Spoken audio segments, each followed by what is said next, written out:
ಒಂದು ಪ್ರಶ್ನೆ ಕೇಳಿದರೆ ಈ ರೀತಿಯಾಗಿ, ನೀವು ನನ್ನನ್ನು ಯಾರನ್ನುತ್ತೀರಿ ಎಂಬುದಾಗಿ ಪ್ರಶ್ನೆ ಕೇಳಿದರೆ, ಇವತ್ತು ನಾವು ಎಷ್ಟು ಜನರು ಆ ಪ್ರಶ್ನೆಗೆ ಉತ್ತರಿಸಲು ಸಾಧ್ಯ?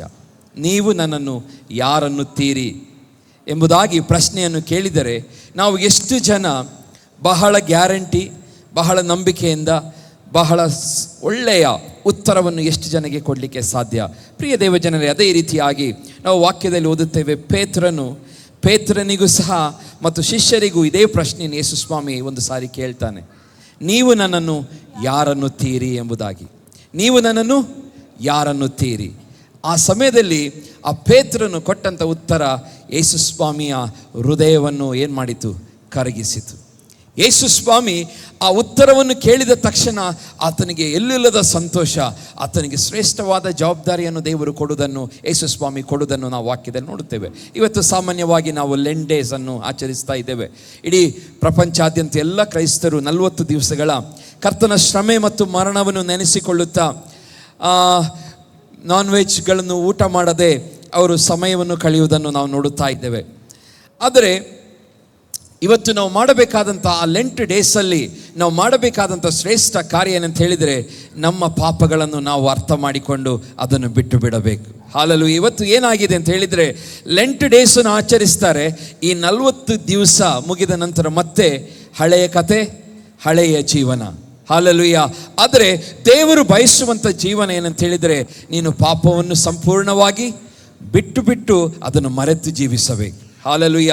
ಮತ್ತೆ ಅದರ ನೆನಪು ಬರದ ಹಾಗೆ ನೀನು ಜೀವಿಸಬೇಕು ಎಂಬುದಾಗಿ ಯೇಸುವಿನ ತ್ಯಾಗವನ್ನು ನೆನೆಸಿಕೊಳ್ಳುವಂಥ ಈ ಸಮಯಗಳಲ್ಲಿ ನಾವು ಬಹಳ ಭಕ್ತಿಯುಳ್ಳವರಾಗಿ ಕಳೆಯಬೇಕೆಂಬುದಾಗಿ ದೇವರು ಸಹ ಬಯಸುವಂತನಾಗಿದ್ದಾನೆ.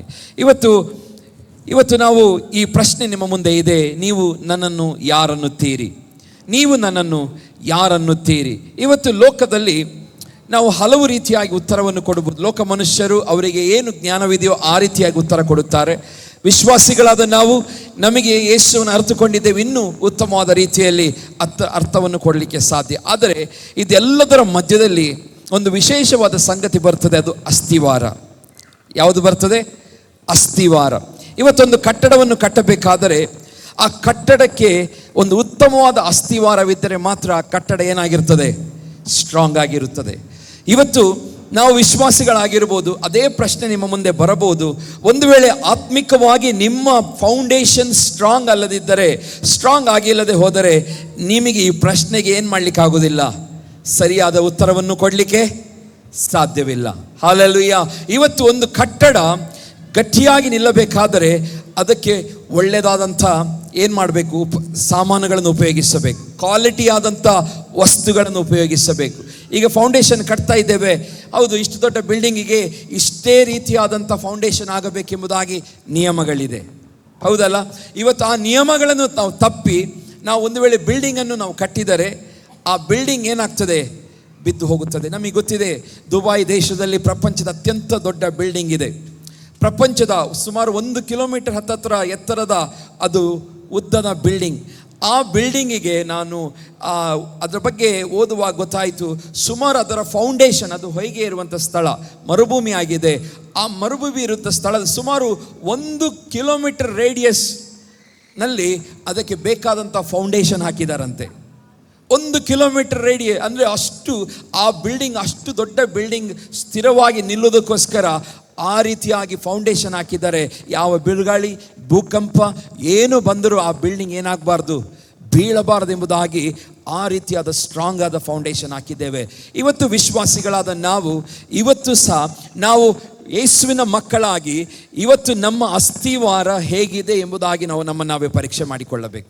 ಯಾವ ರೀತಿಯಾದಂಥ ಅಸ್ಥಿವಾರದಲ್ಲಿ ನಾವು ನಿಂತಿದ್ದೇವೆ? ಯಾವ ರೀತಿಯಾದಂಥ ದೇವರ ವಾಕ್ಯವೆಂಬ ಹಾಲೆಲೂಯಾ ವಾಕ್ಯದಲ್ಲಿ ನಾವು ನಿಂತಿದ್ದೇವೆ ಎಂಬುದಾಗಿ ನಮ್ಮನ್ನು ನಾವೇ ಪರೀಕ್ಷೆ ಮಾಡಿಕೊಳ್ಳಬೇಕು. ಒಂದು ಕಟ್ಟಡಕ್ಕೆ ಬಹಳ ಪ್ರಾಮುಖ್ಯವಾದ ಅಸ್ಥಿವಾರ ಆದರೆ ಬೈಬಲ್ ಹೇಳುತ್ತದೆ, ನಮ್ಮ ಅಸ್ಥಿವಾರವು ಯಾರು? ಕ್ರಿಸ್ತನಾಗಿದ್ದಾನೆ. ಹಾಲೆಲೂಯಾ. ನಮ್ಮ ಅಸ್ಥಿವಾರವು ಕ್ರಿಸ್ತನಾಗಿರೋದರಿಂದ ಆ ಅಸ್ಥಿವಾರದಲ್ಲಿ ನಾವು ಹೇಗೆ ನಿಲ್ಲಬೇಕು? ಆ ಅಸ್ಥಿವಾರವನ್ನು ಗಟ್ಟಿಯಾಗಿ ನಮ್ಮ ಜೀವಿತಗಳಲ್ಲಿ ನಾವು ಅಳವಡಿಸಿಕೊಳ್ಳಬೇಕು. ಹಾಲೆಲೂಯಾ.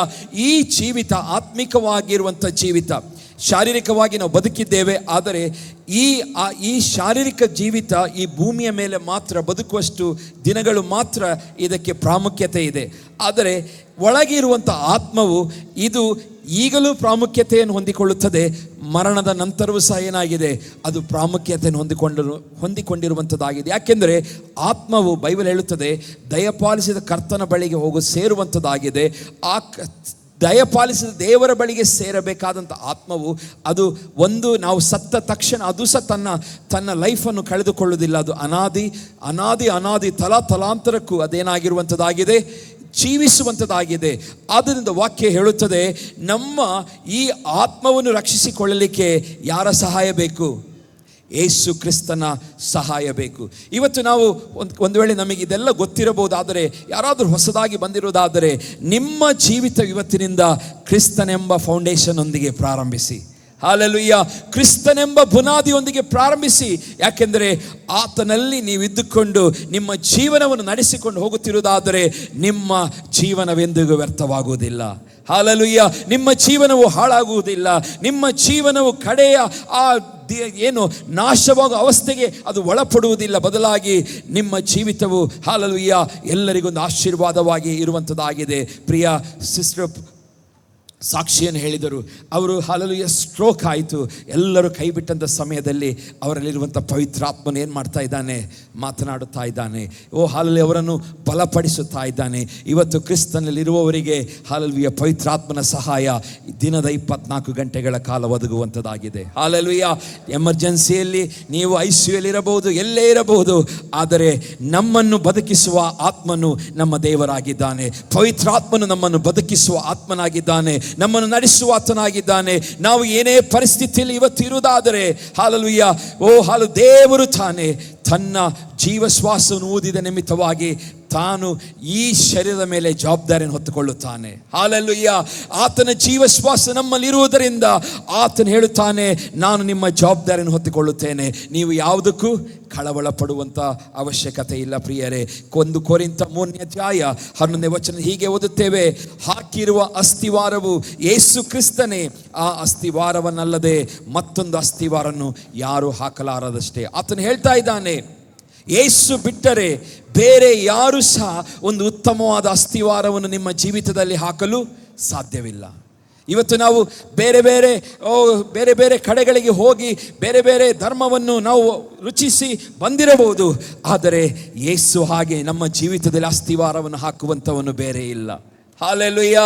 ಯೇಸುವಿನಂತೆ ಒಂದು ದೃಢವಾದಂಥ ಸ್ಟ್ರಾಂಗ್ ಆದ ಫೌಂಡೇಶನ್ ನಿಮ್ಮ ಜೀವಿತಕ್ಕೆ ಹಾಕುವವರು ಯಾರೂ ಇಲ್ಲ. ಯಾಕೆಂದರೆ ಅದಕ್ಕೋಸ್ಕರ ಯೇಸು ಸ್ವಾಮಿ ಹೇಳುತ್ತಾನೆ, ನಾನೇ ಮಾರ್ಗವು, ನಾನೇ ಸತ್ಯವು, ನಾನೇ ಜೀವವಾಗಿದ್ದೇನೆ. ಹಾಲೆಲೂಯಾ.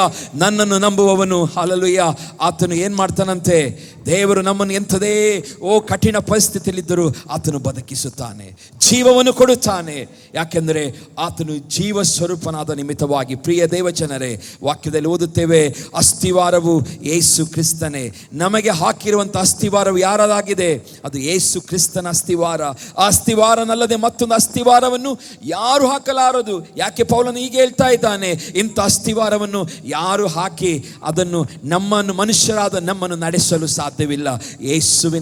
ಯೇಸುವೆಂಬ ಆತನ ಅಸ್ತಿವಾರದಲ್ಲಿ ನಾವು ನಿಂತುಕೊಂಡರೆ ಮಾತ್ರ ಸ್ಟ್ರಾಂಗ್ ಆಗಿ ನಾವು ಆತ್ಮಿಕ ಜೀವಿತ, ಆತ್ಮಿಕ ಹೋರಾಟ ಎಲ್ಲವನ್ನು ನಮಗೆ ಜಯಿಸಲು ಸಾಧ್ಯ. ಪ್ರಿಯರೇ, ಹಾಲೆಲೂಯಾ.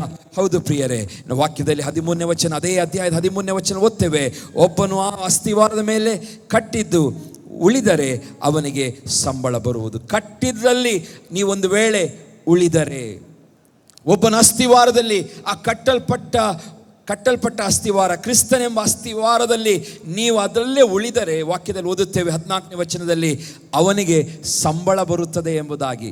ಹಾಲೆಲೂಯಾ. ಸಂಬಳ ಬರುತ್ತದೆ ಅಂದರೆ ಏನು? ಅದರ ಸಂಬಳ ಅಂತ ಹೇಳಿದರೆ ರಿವಾರ್ಡ್, ಆಶೀರ್ವಾದ. ನೀವು ಇವತ್ತು ಆ ಯೇಸುವೆಂಬ ಅಸ್ತಿವಾರದ ಮೇಲೆ ನಿಂತರೆ ನಿಮಗೆ ಏನು ಸಿಗುತ್ತದೆ?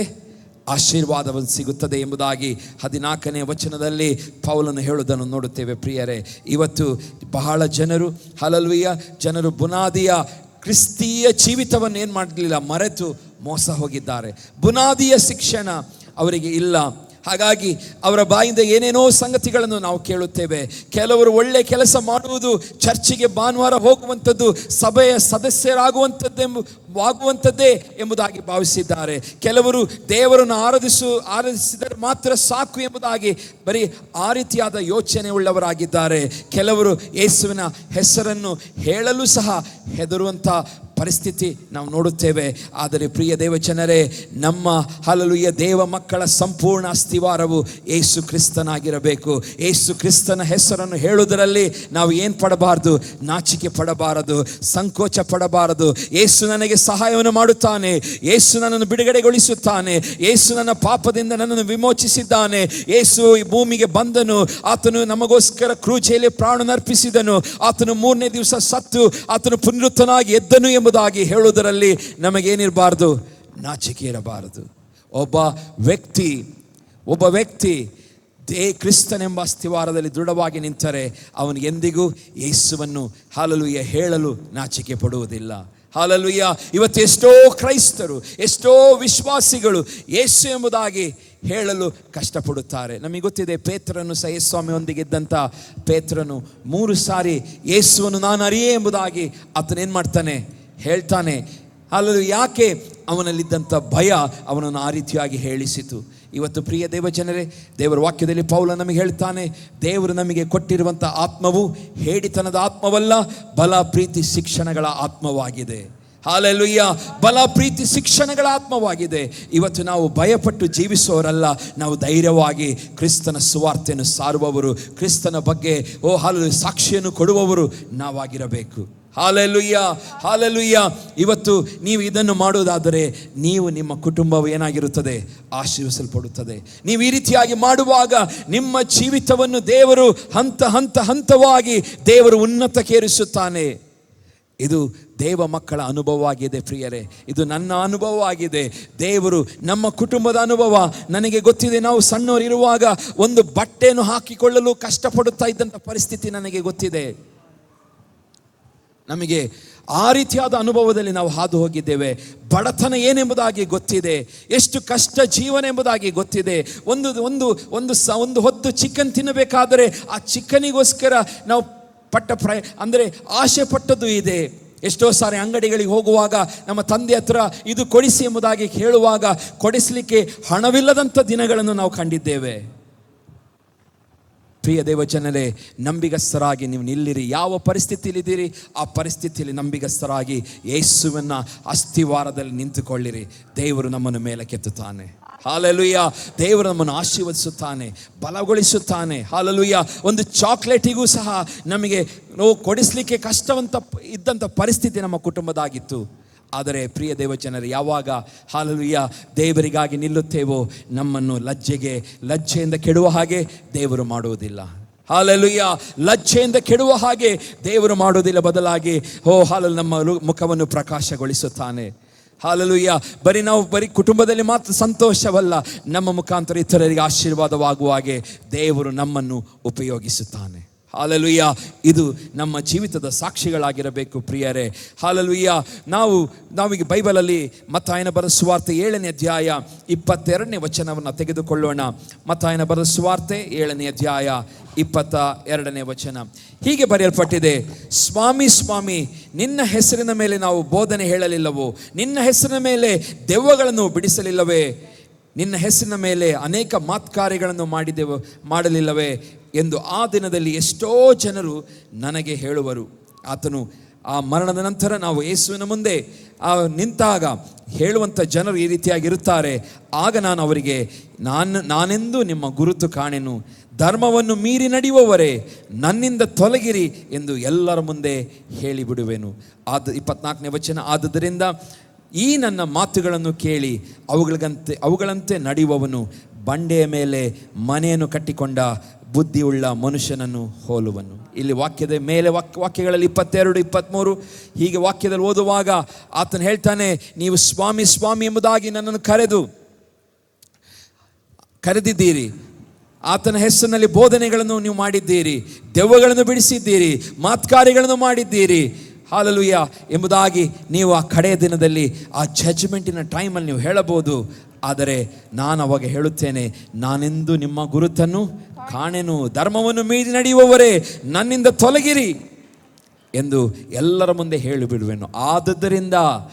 ಆದುದರಿಂದ ಇಂತೆಲ್ಲ ಸಂಗತಿಗಳು ನಮ್ಮ ಜೀವಿತದಲ್ಲಿ ಆಗಬಹುದು. ಆದುದರಿಂದ ಈ ನನ್ನ ಮಾತುಗಳನ್ನು ಕೇಳಿ ಅವುಗಳಂತೆ ನಡೆಯುವವನು ಬಂಡೆಯ ಮೇಲೆ ಮನೆಯನ್ನು ಕಟ್ಟಿಕೊಂಡ ಬುದ್ಧಿಯುಳ್ಳ ಮನುಷ್ಯನನ್ನು ಹೋಲುವನು. ಇದು ಆತನ ಪರ್ವತ ಪ್ರಸಂಗದ ಕಡೆಯ ಭಾಗದಲ್ಲಿ ಯೇಸು ಸ್ವಾಮಿ ಹೇಳ್ತಿದ್ದಾನೆ. ನೀವು ಪರ್ವತ ಪ್ರಸಂಗ 5ನೇ ಅಧ್ಯಾಯ, 6ನೇ ಅಧ್ಯಾಯ, 7ನೇ ಅಧ್ಯಾಯ ಓದಿ ನೋಡಿರಿ. ಅದರಲ್ಲಿ ಯೇಸು ಸ್ವಾಮಿ ಹಲವು ಬುದ್ಧಿ ಮಾತುಗಳನ್ನು, ಹೇಗೆ ನಡೆದುಕೊಳ್ಳಬೇಕು, ಒಬ್ಬ ವಿಶ್ವಾಸಿಯಾಗಿ ದೇವ ಭಕ್ತನಾಗಿ ಹೇಗೆ ನಡೆದುಕೊಳ್ಳಬೇಕೆಂಬುದಾಗಿ ಬರೆಯಲ್ಪಟ್ಟಿದೆ. ಆ ಮಾತುಗಳನ್ನು, ಈ ಎಲ್ಲ ನನ್ನ ಮಾತುಗಳನ್ನು ಕೇಳಿ ಅವುಗಳಂತೆ ನಡೆಯುವವನು, ಅವನ ಜೀವಿತ ಹೇಗಿರ್ತದೆ? ಬಂಡೆಯ ಮೇಲೆ ಮನೆಯನ್ನು ಕಟ್ಟಿದ ಬುದ್ಧಿಯುಳ್ಳ ಮನುಷ್ಯನನ್ನು ಹೋಲುವನು ಎಂಬುದಾಗಿ. ಪ್ರಿಯ ದೇವಜನರೇ, ಮತ್ತೆ ಕಟ್ಟಿದ ಮೇಲೆ ಮಳೆ ಸುರಿಯಿತು, ಹಳ್ಳಗಳು ಬಂದವು, 4 ಕಡೆಯಿಂದ ಗಾಳಿ ಬೀಸಿ ಆ ಮನೆಯು ಬಡಿಯಿತು. ಆದಾಗ್ಯೂ ವಾಕ್ಯದಲ್ಲಿ ಓದ್ತೇವೆ, ಅದರ ಅಸ್ಥಿವಾರವು ಬಂಡೆಯ ಮೇಲಿದ್ದುದರಿಂದ ಅದು ಬೀಳಲಿಲ್ಲ. ಹಾಲೆಲೂಯ. ಪ್ರಿಯ ದೇವಜನರೇ, ಇವತ್ತು ದೇವರು ಬಯಸುವಂಥದ್ದು ನಾವು ನಮ್ಮ ಜೀವಿತ ಒಂದು ಸ್ಟ್ರಾಂಗ್ ಆದ ಫೌಂಡೇಶನ್ ಮೇಲೆ ಇರಬೇಕೆಂಬುದಾಗಿ. ಹಾಲೆಲೂಯ. ನಮ್ಮ ಜೀವಿತವು ಸ್ಟ್ರಾಂಗ್ ಆದ ಫೌಂಡೇಶನ್. ಇವತ್ತು ರೋಮನ್ ಕ್ಯಾಥಲಿಕ್ ಆಗಿರ್ಬೋದು, ಬೇರೆ ಸಭೆಗಳಲ್ಲಿ ನಾವು ನೋಡುತ್ತೇವೆ, ಅವರಿಗೆ ಬೇಸಿಕ್ ಆದಂಥ ಆ ನಾಲೆಜ್, ಡಾಕ್ಟ್ರಿನೇ ಅವರಿಗೆ ಗೊತ್ತಿರುವುದಿಲ್ಲ. ನಾವು ಹೇಗೆ ಜೀವಿಸಬೇಕು, ನಾವು ಸೇವಿಸಿರುವಂಥ ದೇವರು, ನಾವು ಹೇಳುತ್ತಿರುವಂಥ ಹೆಸರು, ದೇವರನ್ನು ಯಾರನ್ನು ಪೂಜಿಸ್ತಾ ಇದ್ದೇವೆ, ಯಾರನ್ನು ಪ್ರಾರ್ಥಿಸ್ತಾ ಇದ್ದೇವೆ, ಆತನ ಶಕ್ತಿ ಏನೆಂಬುದಾಗಿಯೇ ಗೊತ್ತಿಲ್ಲ. ಅವರ ಜೀವಿತದಲ್ಲಿ ಒಂದು ಬಾರಿಯೂ ಸಹ ಅದರ ಎಕ್ಸ್ಪೀರಿಯನ್ಸನ್ನೇ ಮಾಡಲಿಲ್ಲ.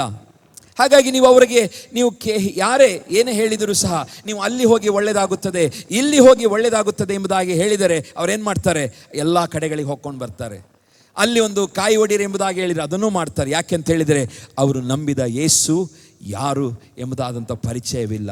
ಫೌಂಡೇಶನ್ ಡಾಕ್ಟ್ರಿನ್, ಫೌಂಡೇಶನ್ ಆದಂಥ ಅವರ ಫೌಂಡೇಶನ್ ಏನು, ಯಾವುದರ ಮೇಲೆ ಅವರು ಬೆಳೆದಿದ್ದಾರೆ, ಯಾವುದರ ಮೇಲೆ ಅವರ ಜೀವಿತ ಬೆಳೆಯುತ್ತಾ ಇದೆ, ಸಾಗುತ್ತಾ ಇದೆ ಎಂಬುದಾಗಿ ಅವರಿಗೆ ಗೊತ್ತಿಲ್ಲ. ಪ್ರಿಯ ದೇವಜನರೇ, ಆದರೆ ಇಲ್ಲಿ ಬರುವಂಥ ಪ್ರತಿಯೊಬ್ಬರಿಗೆ ಗೊತ್ತಿರಬೇಕು, ನನ್ನ ಜೀವಿತದ ಫೌಂಡೇಶನ್ ನಮ್ಮ ಯೇಸು ಆಗಿದ್ದಾನೆ. ಹಲ್ಲೆಲೂಯಾ. ಯಾಕೆಂದರೆ ನಿಮ್ಮ ಫೌಂಡೇಶನ್ ಯೇಸು ಆದರೆ, ಇಲ್ಲಿ ವಾಕ್ಯದಲ್ಲಿ ಓದ್ತೇವೆ, ಅಂತ ಏನು ಬರ್ತದಂತೆ, ಹಳ್ಳಗಳು, ಗಾಳಿ, ಮಳೆ ಏನೇ ಬರಲಿ ಆ ಮನೆ ಏನಾಗಿರ್ತದೆ? ಸ್ಥಿರವಾಗಿರುತ್ತದೆ. ಏನೇ ರೀತಿಯಾದ ತೊಂದರೆಗಳು ಬರಲಿ ಆ ಮನೆ ಏನಾಗಿರ್ತದೆ? ಸ್ಟ್ರಾಂಗ್ ಆಗಿರುತ್ತದೆ. ಹಲ್ಲೆಲೂಯಾ. ನಾನು ಎಷ್ಟೋ ಸಾರಿ ಕೆಲವರಿಗೆ ಮಾತನಾಡುವಾಗ ಯೇಸುವಿನ ಈ ಥರ ಅದ್ಭುತವಾಯಿತು ಎಂಬುದಾಗಿ ಹೇಳುವಾಗ, ಹೌದಾ ಯೇಸುವಿನ ಆಗ್ತದೆ ಎಂಬುದಾಗಿ ಕ್ರೈಸ್ತರು ಸರ್ಪ್ರೈಸ್ ಆಗಿ ಪ್ರಶ್ನೆ ಮಾಡೋದನ್ನು ನಾನು ಕೇಳಿದ್ದೇನೆ. ಯಾಕೆಂದರೆ ಯೇಸುವನ್ನು ಏನು ಮಾಡಲಿಲ್ಲ, ಅವರು ಇನ್ನು ರುಚಿಸಿ ಅವರು ನೋಡಲಿಲ್ಲ. ಯೇಸು ಯಾರೆಂಬುದಾಗಿ ಅವರಿಗೆ ಗೊತ್ತಿಲ್ಲ. ಪ್ರಿಯರೇ, ಇವತ್ತು ಇಲ್ಲಿರುವಂಥ ಪ್ರತಿಯೊಬ್ಬರ ಅನುಭವ ಆಗಬೇಕು ಯೇಸು ಯಾರು ಎಂಬುದಾಗಿ. ಹಲ್ಲೆಲೂಯಾ. ನಾನು ಕಳೆದ ಭಾನುವಾರ ಹೇಳಿದೆ, ಯಾರ್ಯಾರೋ ಅನುಭವ ನಮ್ಮ ಅನುಭವ ಆಗಬಾರದು. ಯಾರೊಬ್ಬ ಬೇರೆಯವರ ಹೀಲಿಂಗ್ಗಳು ನಮ್ಮ ಹೀಲಿಂಗ್ ಆಗಿರಬಾರದು. ನಮ್ಮ ವೈಯಕ್ತಿಕ ಅನುಭವ ಆಗಬೇಕು. ಯೇಸುವಿನ ಮುಟ್ಟುವಿಕೆಯ ವೈಯಕ್ತಿಕ ಅನುಭವ ನಾವು ಅನುಭವಿಸಬೇಕು. ಒಂದು ಸಾರಿ ನಾವು ಹೊಸ ಮಿಕ್ಸರನ್ನು ತೆಗೆದುಕೊಂಡೆವು.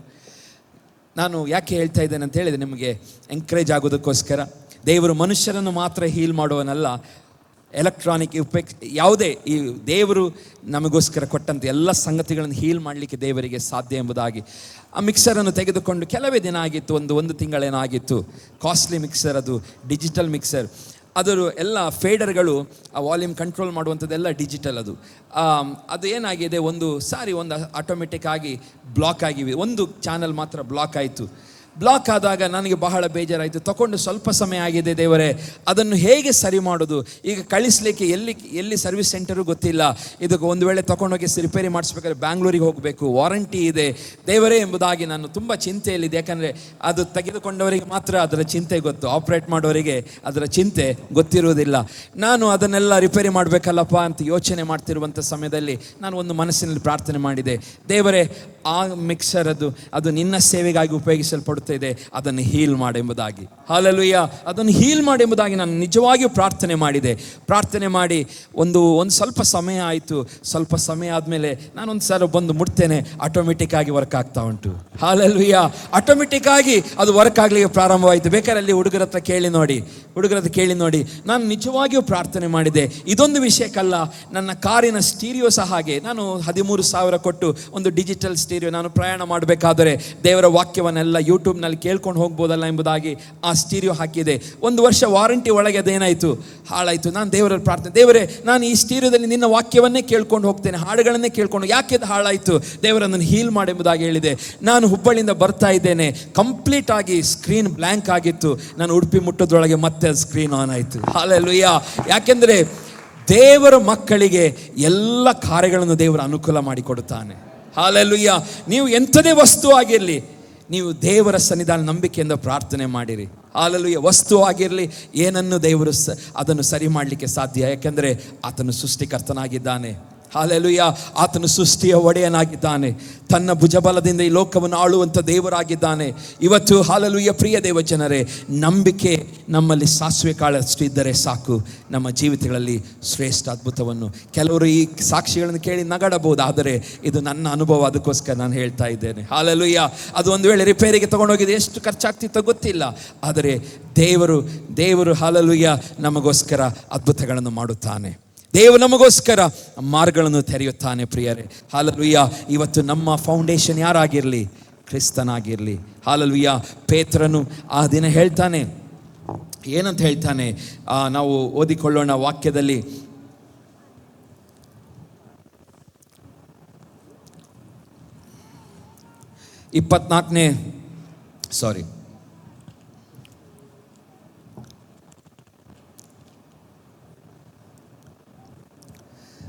ಒಂದು ನಿಮಿಷ. ಮತ್ತಾಯನ ಬರೆದ ಸುವಾರ್ತೆ 16ನೇ ಅಧ್ಯಾಯ 15ನೇ ವಚನ ತೆಗೆದುಕೊಳ್ಳೋಣ. ಆತನು ಅವರನ್ನು, ಆದರೆ ನೀವು ನನ್ನನ್ನು ಯಾರನ್ನುತ್ತೀರಿ ಎಂದು ಹೇಳಲಾಗಿ, ಸೀಮೋನ್ ಪೇತ್ರನು, ನೀನು ಬರಬೇಕಾಗಿರುವ ಕ್ರಿಸ್ತನು, ಜೀವಸ್ವರೂಪನಾದ ದೇವರ ಕುಮಾರನು ಎಂದು ಉತ್ತರ ಕೊಟ್ಟನು. ಅದಕ್ಕೆ ಯೇಸು, ಯೋನನ ಮಗನಾದ ಸೀಮೋನನೇ, ನೀನು ಧನ್ಯನು. ಈ ಗುಟ್ಟು ನಿನಗೆ ತಿಳಿಸಿದವನು ನರಮನುಷ್ಯರಲ್ಲ, ಪರಲೋಕದಲ್ಲಿರುವ ನನ್ನ ತಂದೆಯೇ ತಿಳಿಸಿದನು. ಹಲ್ಲೆಲೂಯಾ. ಯೇಸುವಿಗೆ ಪೇತ್ರನು ಏನು ಮಾಡ್ತಾನೆ, ರೈಟ್ ಆದ ಉತ್ತರ. ಯೇಸು ಸ್ವಾಮಿ ಏನು ಅಪೇಕ್ಷಿಸುತ್ತಾ ಇದ್ದನು? ಯೇಸು ಸ್ವಾಮಿ ಇಷ್ಟರವರೆಗೆ ನನ್ನೊಂದಿಗೆ ಈ ಪೇತ್ರನಿದ್ದಾನೆ, ಪೇತ್ರನು, ಯೋಹಾನರು, ಹೀಗೆ 12 ಮಂದಿ ಶಿಷ್ಯರಿದ್ದಾರೆ. ಇವು ಎಷ್ಟು ನನ್ನನ್ನು ಅರ್ಥ ಮಾಡಿಕೊಂಡಿದ್ದಾರೆ ಎಂಬುದಾಗಿ ಆತನು ಪರೀಕ್ಷೆ ಮಾಡೋದಕ್ಕೋಸ್ಕರ ಅವರಲ್ಲಿ ಏನು ಮಾಡ್ತಾನೆ, ಪ್ರಶ್ನೆಯನ್ನು ಕೇಳ್ತಾನೆ. ಇವರು ನನ್ನೊಂದಿಗೆ ಎಷ್ಟು ದಿವಸದಿದ್ದಾರೆ, ಇವರು ನನ್ನ ಬಗ್ಗೆ ಎಷ್ಟು ತಿಳಿದುಕೊಂಡಿದ್ದಾರೆ, ಎಷ್ಟು ನನ್ನ ಬಗ್ಗೆ ಗೊತ್ತಿದೆ ಎಂಬುದಾಗಿ ಪ್ರಶ್ನೆಯನ್ನು ಮಾಡುವಾಗ ಆ ಪ್ರಶ್ನೆಗೆ ಪೇತ್ರನೇನು ಕೊಡ್ತಾನೆ, ರೈಟ್ ಆದ. ಯೇಸು ಅವನಿಗೆ ಹೇಳ್ತಾನೆ, ನೀನೇನು ಕೊಟ್ಟಂಥ ಉತ್ತರ ಏನಾಗಿದೆ, ಸರಿಯಾಗಿದೆ. ಅದಕ್ಕೋಸ್ಕರ ಆತನು ಹೇಳ್ತಾನೆ, ನೀನು ಧನ್ಯನು ಎಂಬುದಾಗಿ. ಇವತ್ತು ಪ್ರಿಯ ದೇವಜನರೇ, ಇವತ್ತು ದೇವ ಮಕ್ಕಳಾಗಿ ನಾವು ಜೀವಿಸುತ್ತಿರುವಂಥ ಸಮಯದಲ್ಲಿ ನಾವು ಒಂದು ವಿಶೇಷವಾದಂಥ ನಂಬಿಕೆ ಯೇಸು ಮೇಲಿಟ್ಟುಕೊಂಡು, ಹಲ್ಲೆಲೂಯಾ, ಆತನು ಬಯಸುವಂಥ ರೀತಿಯಲ್ಲಿ ನಾವು ನಡೆದುಕೊಳ್ಳುವುದಾದರೆ, ಆತನು ಬಯಸುವಂಥ ರೀತಿಯಲ್ಲಿ ನಮ್ಮ ಜೀವಿತವಿರುವುದಾದರೆ, ಆತನು ಪೇತ್ರನಿಗೆ ಹೇಳಿದ ಹಾಗೆ ನೀನು ಧನ್ಯನೆಂಬುದಾಗಿ ನಮಗೂ ಹೇಳುತ್ತಾನೆ. ಹಲ್ಲೆಲೂಯಾ. ಇವತ್ತು ನಾವು ದೇವರೊಂದಿಗೆ ಧನ್ಯರೆಂಬುದಾಗಿ ಕರೆಸಿಕೊಳ್ಳಬೇಕು. ಬೈಬಲಲ್ಲಿ ಹಲವು ಕಡೆ ಧನ್ಯರು ಯಾರು ಎಂಬುದಾಗಿ ಬರೆಯಲ್ಪಟ್ಟಿದೆ. ದೇವರ ಧರ್ಮಶಾಸ್ತ್ರವನ್ನು ಹಗಲಿರುಳು ಧ್ಯಾನಿಸುವವನು ಆತನು ಧನ್ಯನೆಂಬುದಾಗಿ ಬರೆಯಲ್ಪಟ್ಟಿದೆ. ಆತನು ಯಾರೆಲ್ಲ ಆತನನ್ನು ಪ್ರೀತಿಸುತ್ತಾರೋ ಅವರಿಗೆ ಧನ್ಯರೆಂಬುದಾಗಿ ಕರೆಯಲ್ಪಟ್ಟಿದೆ. ಪ್ರಿಯ ದೇವಜನರೇ, ಇವತ್ತು ನಾವು ದೇವರಿಂದ ಧನ್ಯತೆಯ ಆ ಸರ್ಟಿಫಿಕೇಟನ್ನು ಹೊಂದಿಕೊಳ್ಳಬೇಕು. ಧನ್ಯತೆಯ ಆ ಸರ್ಟಿಫಿಕೇಟನ್ನು ಹೊಂದಿಕೊಳ್ಳಬೇಕು. ಪೇತ್ರನು ಸರಿಯಾಗಿ ಯೇಸುವಿಗೆ ಉತ್ತರ ಕೊಡುತ್ತಾನೆ. ಯೇಸು ಸ್ವಾಮಿ ಹೇಳ್ತಾನೆ, ನೀನು ಧನ್ಯನು. ಈ ಗುಟ್ಟು ನಿನಗೆ ತಿಳಿಸಿದವನು ನರಮನುಷ್ಯನಲ್ಲ, ಪರಲೋಕದಲ್ಲಿರುವಂಥ ನನ್ನ ತಂದೆಯೇ. ಹಲ್ಲೆಲೂಯಾ. ಪ್ರಿಯ ದೇವಜಿ, ಇವತ್ತು ನೀವು ನಿಜವಾದ ಸತ್ಯವನ್ನು ಅರ್ಥಕೊಂಡಿದ್ದೀರಾ? ಈ ಸತ್ಯವನ್ನು ಅರ್ಥಕೊಂಡದ್ದು ಹಲ್ಲೆಲೂಯಾ ಮನುಷ್ಯರಿಂದ ಅಲ್ಲ, ಅದು ದೇವರಿಂದಲೇ. ಹಲ್ಲೆಲೂಯಾ. ಪರಲೋಕ ದೇವರಿಂದ ನೀವು ಸತ್ಯವನ್ನು ಅರ್ಥಕೊಂಡಿದ್ದೀರಿ. ಈ ಸತ್ಯವನ್ನು ಗಟ್ಟಿಯಾಗಿ ಹಿಡಿದುಕೊಳ್ಳಿರಿ. ಯೇಸು ಸ್ವಾಮಿ ಆ ರೆವಲೇಷನ್ ಅವನ ಬಾಯಿಂದ ಹೊರಡುವಾಗ ಯೇಸು ಸ್ವಾಮಿ ಹೇಳ್ತಾನೆ, ಇದು ಯಾವುದು ಅವನ ಮನುಷ್ಯನ ಜ್ಞಾನವಲ್ಲ, ಇದು ಪರಲೋಕದ ದೇವರ ಜ್ಞಾನವಾಗಿದೆ ಆತನಲ್ಲಿ. ಆ ಜ್ಞಾನವು ಏನಾಗಿದೆ? ಮ್ಯಾನಿಫೆಸ್ಟ್ ಆಯಿತು. ಆ ಮ್ಯಾನಿಫೆಸ್ಟ್ ಆಯಿತು. ಇವತ್ತು ನಮ್ಮ ಒಬ್ಬೊಬ್ಬರ ಜೀವಿತದಲ್ಲಿಯೂ ಸಹ ದೇವರ ಜ್ಞಾನ ಏನಾಗಬೇಕು? ಮ್ಯಾನಿಫೆಸ್ಟೇಷನ್ ಆಗಬೇಕು. ಇವತ್ತು ದೇವರು ಅದನ್ನು ಬಯಸುತ್ತಾನೆ. ಹಾಲೆಲೂಯಾ.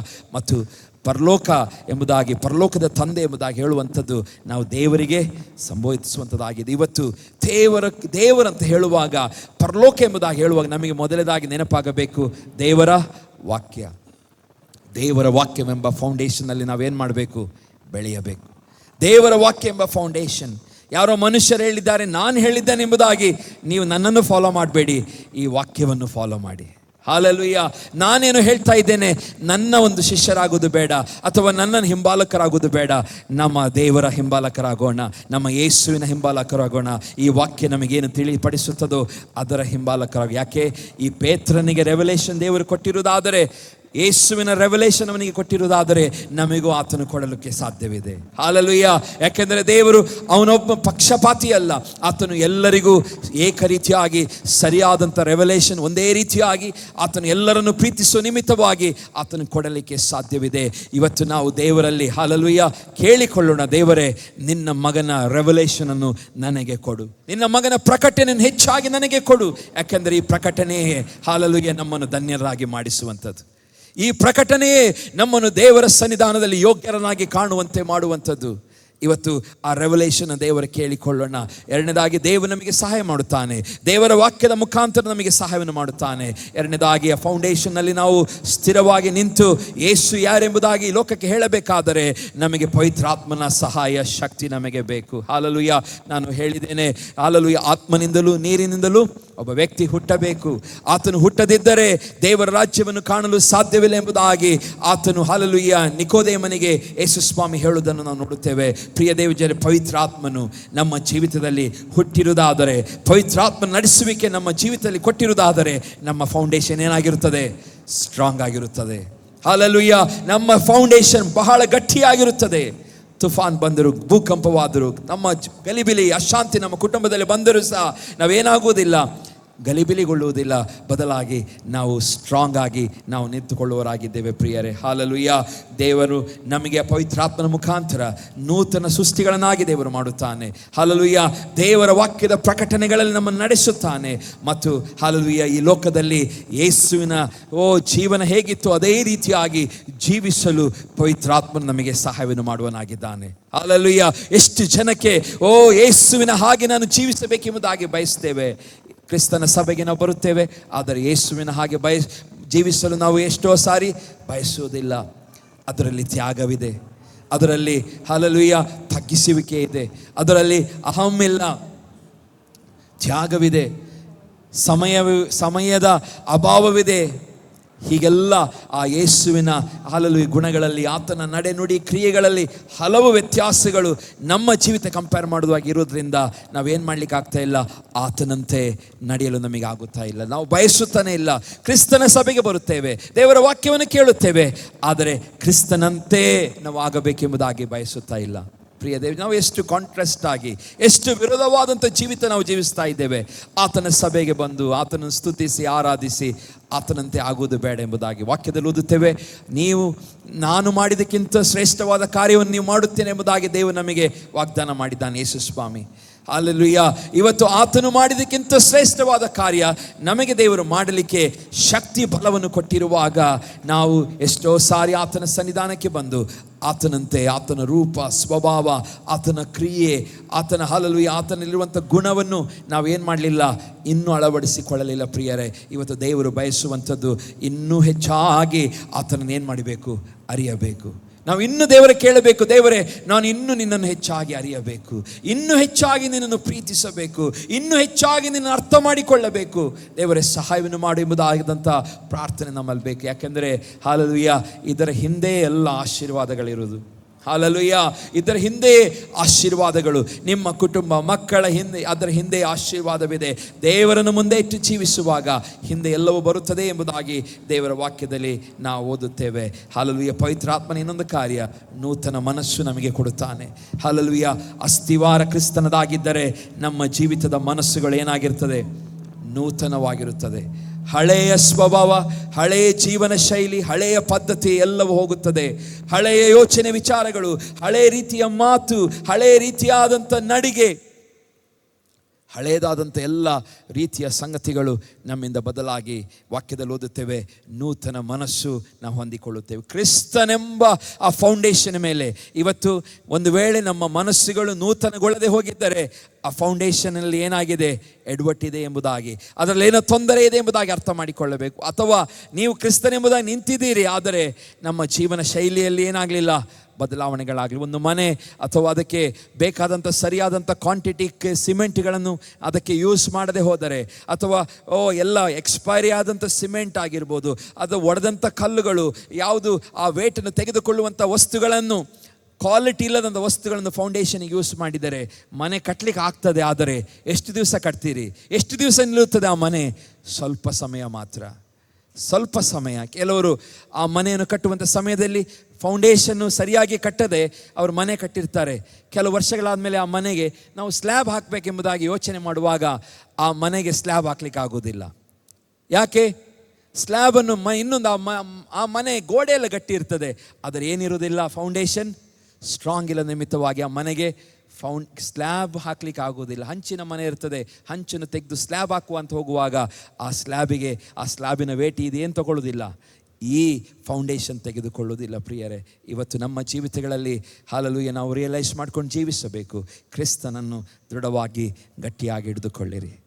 ಹಾಲೆಲೂಯಾ, ಕ್ರಿಸ್ತನು ನಮ್ಮ ಜೀವಿತದ ಹಾಲೆಲೂಯಾ ಏನಾಗಿರಲಿ, ಒಂದು ಫೌಂಡೇಶನ್ ಆಗಿರಲಿ, ಅಸ್ಥಿವಾರ ಕ್ರಿಸ್ತನಾಗಿರಲಿ. ಕ್ರಿಸ್ತನನ್ನು ಬಿಟ್ಟು ಒಂದು ಇಂಚು ಆಚೀಚೆ ನಾವು ಅಲ್ಲಾಡೋದು ಬೇಡ. ಯಾಕೆಂದರೆ ಆತನಲ್ಲೇ ನಾವು ಜೀವಿಸುವಾಗ ಆತನಲ್ಲಿಯೇ ನಾವು ಏನಾಗ್ತೇವೆ, ಹಾಲೆಲೂಯಾ ಪ್ರಕಾಶಗೊಳ್ಳುತ್ತೇವೆ. ಆತನಲ್ಲಿಯೇ ನಾವು ಜೀವಿಸುತ್ತೇವೆ. ನಮ್ಮ ಉದ್ದೇಶ ಪ್ರಯತ್ನಗಳು ದೇವರೇನು ಮಾಡ್ತಾನೆ, ನೆರವೇರಿಸುತ್ತಾನೆ. ನಮ್ಮ ಇಷ್ಟಾರ್ಥಗಳನ್ನು ದೇವರು ನೆರವೇರಿಸುತ್ತಾನೆ. ಪ್ರಿಯರೇ, ಇವತ್ತು ಯಾರಾದರೂ ನಿಮಗೆ ಕೇಳಿದರೆ, ಅಥವಾ ಯೇಸುವೆ ನಿಮಗೆ ಕೇಳಿದರೆ, ನೀವು ನನ್ನನ್ನು ಯಾರನ್ನುತ್ತೀರಿ ಎಂಬುದಾಗಿ ಕೇಳಿದರೆ, ನಮ್ಮ ಫೌಂಡೇಶನ್ ಸ್ಟ್ರಾಂಗ್ ಆಗಿದ್ದಾಗ ನಾವು ಶ್ರೇಷ್ಠವಾದ ಉತ್ತರವನ್ನು ಕೊಡಲು ದೇವರು ಸಹಾಯ ಮಾಡುತ್ತಾನೆ. ಹಲ್ಲೆಲೂಯಾ. ನಮ್ಮ ಬುನಾದಿ ಸ್ಟ್ರಾಂಗ್ ಆಗಿರಲಿ. ಆವಾಗ ಯಾವ ಹ್ಯಾಬಿಟ್ಸ್ಗಳಿಗೂ ನಾವು ಹೋಗೋದಿಲ್ಲ. ಕುಡಿಕತನದಿಂದ, ಒಂದು ವೇಳೆ ಕುಡಿಕತನದಲ್ಲಿದ್ದವರು ಕುಡಿಕತನವನ್ನು ಬಿಡುತ್ತಾರೆ. ಹಲ್ಲೆಲೂಯಾ. ಮನೆಯಲ್ಲಿ ಅಶಾಂತಿ, ಗಳವಳ, ಎಲ್ಲ ಸಮಸ್ಯೆಗಳನ್ನು ತಂದು ಹಾಕುವಂಥ ಮಾತುಗಳು ಅದು ಲಯವಾಗುತ್ತದೆ. ಹಲ್ಲೆಲೂಯಾ. ಕುಟುಂಬದಲ್ಲಿ ಒಂದು ಒಮ್ಮನಸ್ಸು, ಮಕ್ಕಳು ಒಂದು ವೇಳೆ ದಾರಿ ತಪ್ಪಿ ನಡೆಯುತ್ತಾ ಇದ್ದಾರೆ, ಹಲ್ಲೆಲೂಯಾ, ಅವರಲ್ಲಿ ದೇವರು ಬದಲಾವಣೆಯನ್ನು ತರುತ್ತಾನೆ. ಇವತ್ತು ಫೌಂಡೇಶನ್, ಮನೆಯ ಫೌಂಡೇಶನ್ ಕ್ರಿಸ್ತನಾಗಿರಲಿ. ನಿಮ್ಮ ಜೀವಿತದ, ಇದೇನು ಕಟ್ಟಡದ ಬಗ್ಗೆ ಹೇಳ್ತಾ ಇಲ್ಲ, ನಮ್ಮ ಆತ್ಮಿಕ ಜೀವಿತದ ಫೌಂಡೇಶನ್ ಯೇಸುವಿಗೆ ಒಪ್ಪಿಸಿಕೊಡಿರಿ. He will take care of you. ಆತನು ನಿಮ್ಮನ್ನು ಸಾಗಿಸುತ್ತಾನೆ, ಎಲ್ಲ ಸಮಯಗಳಲ್ಲಿ ಸಾಗಿಸ್ತಾನೆ. ಅದರ ಬಗ್ಗೆ ಚಿಂತೆ ಮಾಡಬೇಡಿರಿ, ಹೆದರಬೇಡಿರಿ. ಆತನು ಅದಕ್ಕೆ ಹಲ್ಲೆಲೂಯಾ ಸುವಾರ್ತೆಗಳಲ್ಲಿ ಹೇಳ್ತಾನೆ, ಹಲ್ಲೆಲೂಯಾ ಯೇಸು ಸ್ವಾಮಿ ಹೇಳ್ತಾನೆ, ಆಕಾಶದ ಪಕ್ಷಿಗಳನ್ನು ನೋಡಿರಿ, ಆಕಾಶದಲ್ಲಿ ಹಾರುವಂಥ ಪಕ್ಷಿಗಳನ್ನು ನೋಡಿರಿ, ಅವರು ಬಿತ್ತುವುದಿಲ್ಲ, ಕೊಯ್ಯುವುದಿಲ್ಲ, ಆದರೆ ಅವುಗಳಿಗೆ ದೇವರು ಪ್ರತಿನಿತ್ಯವೂ ಪ್ರತಿ ಕ್ಷಣವೂ ಏನು ಕೊಡ್ತಾ ಇದ್ದಾನೆ, ಆಹಾರವನ್ನು ಕೊಡುತ್ತಾ ಇದ್ದಾನೆ. ಆತನು ಹೇಳ್ತಾನೆ, ಆ ಹಕ್ಕಿಗಳಿಗಿಂತ, ಆ ಪಕ್ಷಿಗಳಿಗಿಂತ, ಪ್ರಾಣಿಗಳಿಗಿಂತ ನೀವೆಷ್ಟೋ ಉತ್ತಮರು, ನೀವು ಅದಕ್ಕಿಂತ ಶ್ರೇಷ್ಠರು. ಮನುಷ್ಯರಾದ ನಮಗೆ ಹೇಳ್ತಿದ್ದಾನೆ, ಆ ಪಕ್ಷಿಗಳಿಗಿಂತ, ಪ್ರಾಣಿಗಳಿಗಿಂತ, ಕಾಡಲ್ಲಿರುವಂಥ ಎಲ್ಲ ಹಲ್ಲೆಲೂಯಾ ಪ್ರಾಣಿಗಳಿಗಿಂತ ನಾವೇನಾಗಿದ್ದೇವೆ, ಶ್ರೇಷ್ಠರಾಗಿದ್ದೇವೆ. ಪ್ರಿಯರೇ, ದೇವರು ನಮ್ಮನ್ನು ಆ ರೀತಿಯಾಗಿ ಸೃಷ್ಟಿ ಮಾಡಿದ್ದಾನೆ. ದೇವರ ಕಿರೀಟವಾಗಿ ನಮ್ಮನ್ನು ಇಟ್ಟಿದ್ದಾನೆ. ಇವತ್ತು ನಾವು ನಡೆದುಕೊಳ್ಳಬೇಕಾದ ರೀತಿಯ ಕುರಿತು ನಾವು ಬಹಳ ಗಂಭೀರವಾಗಿ ಯೋಚಿಸಿ, ಹಲ್ಲೆಲೂಯಾ, ಗಂಭೀರವಾಗಿ ತೆಗೆದುಕೊಂಡು ನಾವು ಆತ್ಮಿಕವಾಗಿ ಹೆಚ್ಚಾಗಿ ಬೆಳೆಯಬೇಕು. ಇವತ್ತು ಯೇಸು ಸ್ವಾಮಿ ನಮ್ಮನ್ನು ಕೇಳಿದರೆ ನಾವು ಸರಿಯಾಗಿ ಉತ್ತರವನ್ನು ಕೊಡುವಂಥ ಜನರು ನಾವು ಆಗೋಣ. ಹಲ್ಲೆಲೂಯಾ. ನೂತನ ಮನಸ್ಸನ್ನು ಹೊಂದಿಕೊಳ್ಳೋಣ. ಹಾಗಾಗಿ ಈಗ ಸಮಯವಾಯಿತು, ನಾನು ಇಲ್ಲಿಗೆ ಮುಗಿಸುತ್ತೇನೆ. ಹಲ್ಲೆಲೂಯಾ. ನಮ್ಮ ಬಾಯಿಂದ ಶ್ರೇಷ್ಠವಾದ ಉತ್ತರಗಳು ಮುಂದಿನ ದಿನಗಳಲ್ಲಿ ಬರಲಿ. ಹಲ್ಲೆಲೂಯಾ. ಸಮಸ್ಯೆಗಳು ಅದು ಎರಡನೇದಾಗಲಿ. ಸಮಸ್ಯೆಗಳನ್ನು ನೋಡಿ ನೀವು ಕುಗ್ಗಿ ಹೋಗಬೇಡಿ. ಸಮಸ್ಯೆಯನ್ನು ದೇವರು ಲಯ ಮಾಡುತ್ತಾನೆ, ತೆಗೆದು ಹಾಕುತ್ತಾನೆ. ನಂಬಿಕೆ ಮಾತ್ರ ನಿಮ್ಮಲ್ಲಿ ಇರಲಿ. ನಂಬಿಕೆಯು ಎಲ್ಲವನ್ನು ಏನು ಮಾಡುತ್ತದೆ, ನಂಬಿಕೆ ಎಲ್ಲವನ್ನು ಸಾಧಿಸುವ ಹಾಗೆ ಮಾಡುತ್ತದೆ. ನಿಮ್ಮ ಯೋಚನೆ ವಿಚಾರಗಳು, ನಿಮ್ಮ ಆಶೆಗಳನ್ನು, ಹಲ್ಲೆಲೂಯಾ, ಆಶೆಗಳು ಎಷ್ಟೇ ಇರಲಿ, ಅದು ನಂಬಿಕೆ ಯೇಸುವಿನಲ್ಲಿರುವುದಾದರೆ ಆ ಆಶೆಗಳನ್ನು ಆ ನಂಬಿಕೆಯ ಮುಖಾಂತರ ದೇವರು ಪೂರೈಸುವ ಹಾಗೆ ಮಾಡುತ್ತಾನೆ. ಹಲ್ಲೆಲೂಯಾ. ನಂಬಿಕೆ ಮುಖಾಂತರ ಪೂರೈಸುವ ಹಾಗೆ ಮಾಡುತ್ತಾನೆ. ಹಾಗಾಗಿ ನಂಬಿಕೆಯಲ್ಲಿ ದೃಢವಾಗಿ ನಿಲ್ಲಿರಿ. ಯೇಸು ಸ್ವಾಮಿ ಕೇಳಿದರೆ ಸರಿಯಾದ ಉತ್ತರವನ್ನು ಕೊಡುವಂಥ, ಅಥವಾ ಯಾರೇ ಮನುಷ್ಯರು ಯೇಸು ಬಗ್ಗೆ ನೀನು ಸ್ವಲ್ಪ ಹೇಳು ಎಂಬುದಾಗಿ ಹೇಳಿದರೆ, ನಮಗೆ ಹೇಳಲಿಕ್ಕೆ ನಮ್ಮ ಫೌಂಡೇಶನ್ ಸ್ಟ್ರಾಂಗ್ ಇದ್ದರೆ ನಾವು ಯೇಸುವಿನ ಬಗ್ಗೆ ನಾವು ಯಾವ ಭಯವಿಲ್ಲದೆ ಹೇಳಲಿಕ್ಕೆ ದೇವರು ಸಹಾಯ ಮಾಡ್ತಾನೆ. ಹಲ್ಲೆಲೂಯಾ. ದೇವರಲ್ಲಿ ಹೆಚ್ಚಾಗಿ ನಾವು ನಿಲ್ಲೋಣ, ಬಲಗೊಳ್ಳೋಣ, ದೇವರಿಗಾಗಿ ನಾವು ದುಡಿಯೋಣ. ದೇವರ ಈ ವಾಕ್ಯಗಳ ಮುಖಾಂತರ ನಮ್ಮನ್ನು ಆಶೀರ್ವದಿಸಲಿ.